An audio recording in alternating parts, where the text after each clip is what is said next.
Hello दोस्तों, good morning. आप लोग कैसे हो? उम्मीद है अच्छे होंगे, स्वस्थ होंगे, मस्त होंगे। अभी देख सकते हैं दोस्तों, सुबह मॉर्निंग का टाइम है। हमने आटा गूंदा है, इधर भाजी पका रही हूँ और यही बना रही हूँ।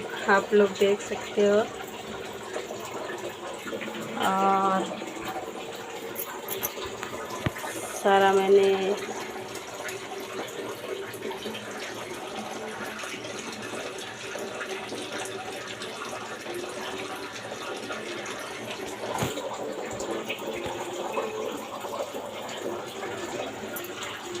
अभी खाना बना रही हूँ। खाना बना के फिर काम करने वाली हूँ। अभी तो आटा सान रही हूँ मैं, सान के रखा भी है।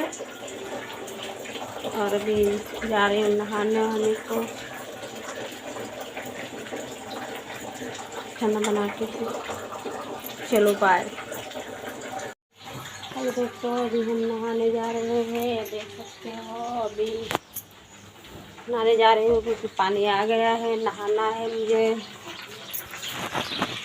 फिर नहा धो लूँ, उसके बाद मेरा वीडियो बनेगा।